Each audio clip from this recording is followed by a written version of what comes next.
President Bush and John McCain were the obvious losers of this election, but who were the other big political losers of this campaign season? We're ranking the top 5 right now with Jonathan Allen of CQ, that's CongressionalQuarterlyPolitics.com, and the New Republic's Michael Crowley. Gentlemen, thank you for joining us.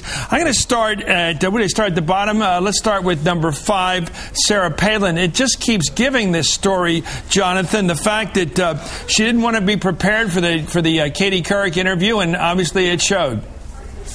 Yeah, you know, Chris, the problem for Sarah Palin with some of these stories coming out now isn't whether she knows which countries are in North America or if she knows the difference between a country and a continent with Africa. It's that we believe them or that they are believable. She showed herself to not really have down all the things you would expect in a vice presidential candidate or certainly a president, and that has put her in a bad position.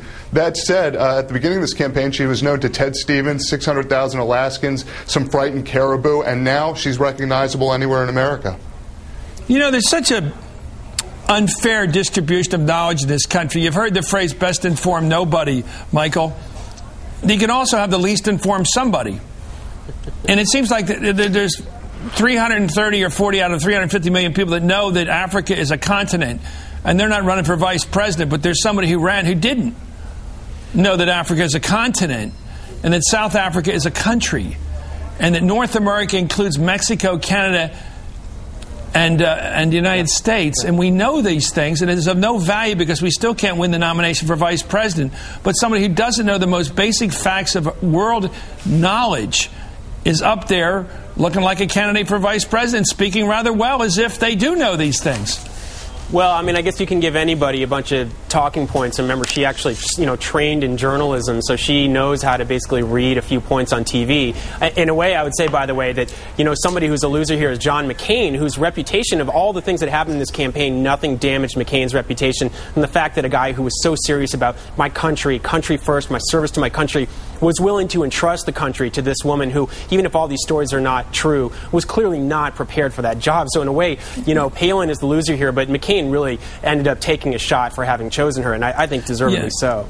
It's been pointed out that even to get a job at McDonald's, you'd have to have 3 interviews to get the job. Let's take a look at Joe Lieberman here right now. Joe Lieberman, I think this is more of a mixed bag depending on your point of view. If you're something of a hawk, you might say, good for you, Joe. He spoke at the Republican convention. He broke party ranks. He campaigned almost daily. We watched him on TV almost daily for his friend John McCain. Let me ask you, Jonathan, is he dishonored or simply in a bad place? I mean, I'm not sure it's an easy thing to do a nonpartisan or a non-judgmental judgment on this fella. I think it's very difficult to do a nonpartisan judgment on him. I think that there are a lot of Democrats who are upset with him. I think that's more true of those outside of the Senate. And the Senate is a place where an individual senator has a lot of power and is sort of needed to build coalitions on any kind of issue. So even if he loses his chairmanship, they're going to have to come to him for votes, and that'll allow Joe Lieberman to continue to be a force in the Senate on any number of issues, including those defense issues on which he falls somewhere in the middle. He's not as conservative as some of the Republicans are, obviously a lot more conservative than a lot of the Democrats. Michael Crowley, is Joe Lieberman a hero for being independent, or is he a bad guy for breaking ranks? No, well, listen, I mean, I think he really did follow his beliefs, and Democrats think his beliefs are crazy and that he's totally lost his way. But there is actually some element of kind of bravery to it. I mean, his life has not been easy in the last couple of years. I think he really does feel strongly about these things. But, this is a year when basically you were seeing Republicans taking the risk of going over to the Democratic side, making the endorsement of Obama. Lieberman's the one guy who goes the other way and just had the rug completely pulled out from under him. I mean, it's got to be terribly awkward for him up in the Capitol now. So he's a loser in that regard. But there was, I think it was basically about principle for him, even if you vehemently disagree with it. So maybe you give him a little credit for that. Well, John Dunn was it who said no man is an island, but he may well be one after this is all over. And I think there's something weirdly admirable about a guy who doesn't give a damn what anybody else thinks but himself. We'll think about that. Everybody's going to have an opinion on this one. Coming up at number 3, Senator Elizabeth Dole. She not only was defeated by Kay Hagan, but she also ran that vicious ad accusing Kay Hagan, who's now the senator from North Carolina, and her victor, of being an atheist, godless sort of person, even using a voice by an actor to make it sound like she had said there is no God, and clearly that was all, to be blunt, a lie. Jonathan.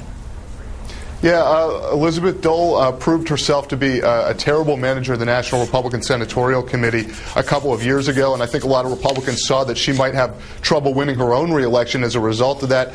She didn't run a particularly effective campaign. She's originally from North Carolina, but did not spend a lot of time in the state and didn't do the things that you need to win. And at the end, she runs this ad that I think hurt her reputation with a lot of people. The one act probably won't undo the many things that she's done over the course of her career, including being I think the secretary of 2 cabinet departments, but certainly Elizabeth Dole looks pretty bad at the end of the day in this. Well, yeah, I think she's got to do something to fix something. Let's take a look at the Bradley effect. This isn't a person. This is an attitude. A lot of us worried that a lot of people, white voters, would go into that voting booth and vote differently than they told the pollsters they would. There's some evidence of that in the past, in the famous Tom Bradley races in California, of course, the Doug Wilder race in Virginia. There wasn't that effect in the Bradley effect in the Harold Ford Jr. race in Tennessee a couple years ago. What do you make of that, Michael? I'm not sure there's not people that do that, but bottom line, it didn't have the impact that thought might have had.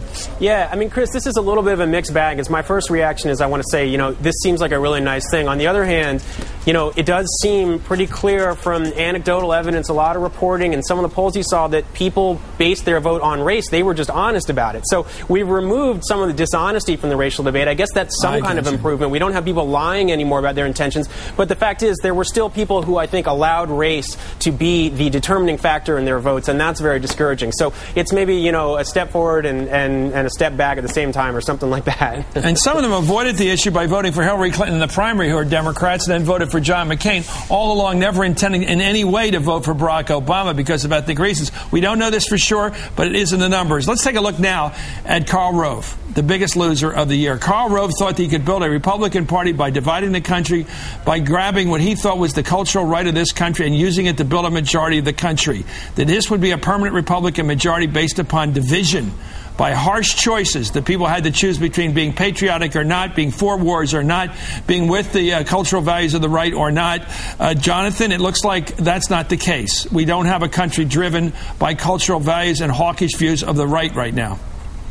I've talked to a lot of Republicans in the last couple of days about what's been going wrong with the Republican Party and how they're going to dig themselves out. And what I keep hearing over and over again is the Republican Party is not concentrated enough on economic issues, on solving people's problems, on applying conservative principles to the basic modern issues that people are facing, and instead have spent so much time on these cultural issues that when Barack Obama went out and made an argument and put together a comprehensive economic plan, he had a plan, and that the Republicans didn't have a counter to that for solving people's problems. And that was a big problem for Republicans on Election Day this year, and maybe going forward if they can't figure out a way to right the ship.